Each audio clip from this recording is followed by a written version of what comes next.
Kara, Togo, Evala, plus qu'une simple lutte traditionnelle, est un rite de passage pour les jeunes Kabyles de plus de 18 ans. Cette cérémonie leur confère des droits et devoirs d'adultes, tout en offrant une occasion de démontrer force, endurance et bravoure pour la fierté de leur communauté. L'événement, qui attire désormais des Togolais de tous horizons et des touristes internationaux, contribue au renforcement de l'intégration sous-régionale. Ville natale de la famille présidentielle Gnassingbé, Kara, située à 400 km de Lomé, est connue pour son riche patrimoine culturel, notamment les luttes Evala qui se déroulent en juillet. Cependant, la ville présente un contraste frappant entre une minorité vivant dans l'opulence et une majorité côtoyant la misère. Les visiteurs peuvent observer une ville où les vices sont en expansion et où le déséquilibre social est marqué.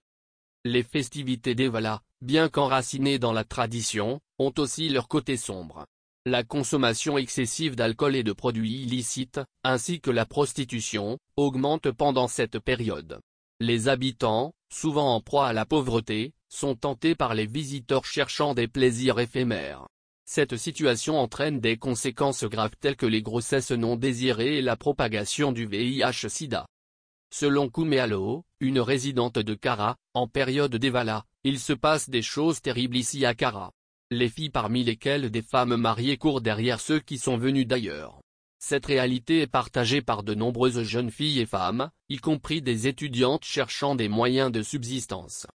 Une ville en mutation. En période d'Evala, Kara se transforme.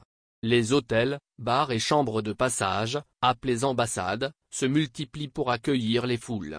Si Evala reste un moment de célébration et de fierté pour les Kabyles, il soulève également des questions sur les défis sociaux et économiques auxquels la ville est confrontée.